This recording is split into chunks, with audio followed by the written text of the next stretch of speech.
When it comes to the extremely polarizing LeBron James, he knows that whatever little move he makes will be forecasted on every major sports media outlet on a moment's notice. So sometimes he uses their obsession with him to his advantage. Don't you think for 1 second that he doesn't know what he's doing when it comes to playing the media. He knows exactly how to manipulate them like a puppet. But some people, like myself, rarely ever takes what he does at face value.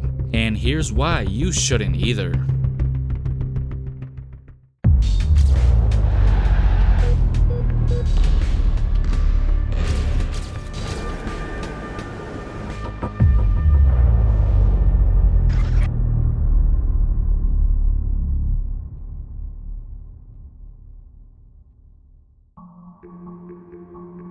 The date was April 27th, 2010, Game 5 of what was a first-round series between the Cleveland Cavaliers and the Chicago Bulls. With about 7 seconds left in the game, LeBron heads to the line with his team up by 3. He calmly sinks the first one with ease, but for some reason, he decided to switch to his left hand to shoot the second free throw. 19 points, 10 rebounds, 9 assists.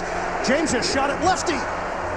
Which predictably led to everyone asking why. Well, it turns out that his right elbow was supposedly injured. And I use the word supposedly for a reason. It just didn't add up. Literally just a minute earlier, he shot a pair of right-handed free throws with no problem at all. Why wasn't he grimacing during those? And also, he seemed perfectly fine the entire series. It was only until the very end where we found out that he was injured. And I believe that was on purpose. You guys might be thinking, what if he just so happened to injure his elbow like the play before or something? Well, no, because he literally admitted after the game that his elbow had been banged up for quite a while, but just didn't bother telling anyone. You see, first and foremost, his main priority was to obviously make it a 2-possession game, so he shot it with his right hand. But then,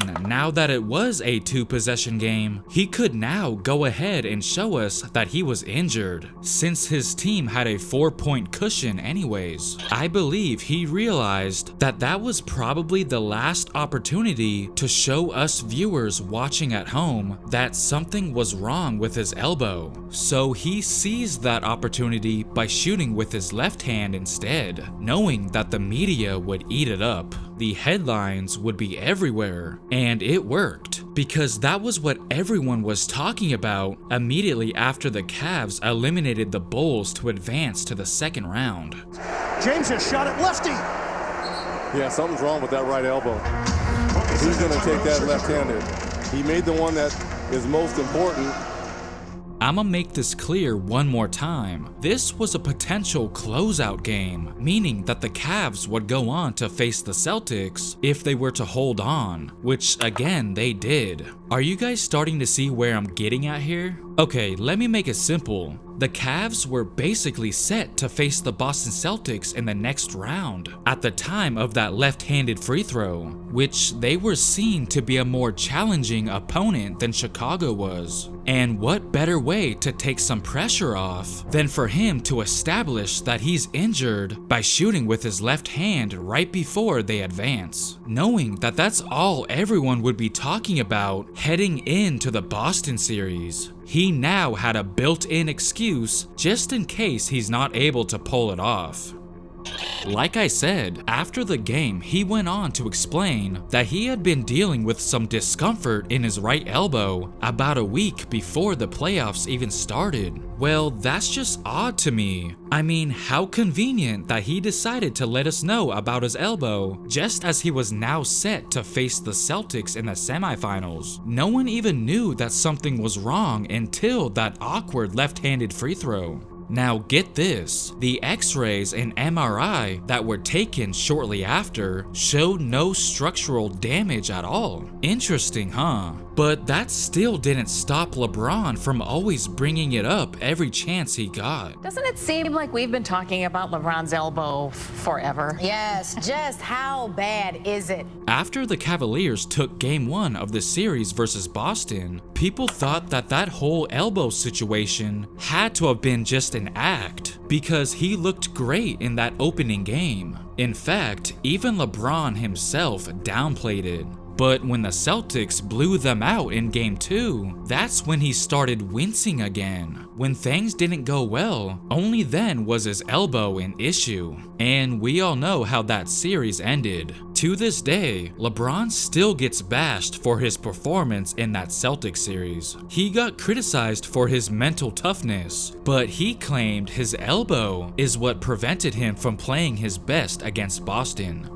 2016 is another prime example of what I'm trying to say here. We all remember when LeBron landed on his wrist following a missed dunk attempt in the closing seconds of Game 7 of the NBA Finals. He was laying there in pain for several minutes, but he still had to get up to shoot those critical free throws. And there you have it. He convinced us that he hurt his wrist right before a pair of pressure free throws, just in case he misses them. As we all know, the Cavs ultimately went on to win the championship. And what do you know? We never heard anything about that injury ever again. And I believe it's because they won. I mean, I can't imagine him hoisting the trophy up the way he did afterwards if his wrist was seriously injured.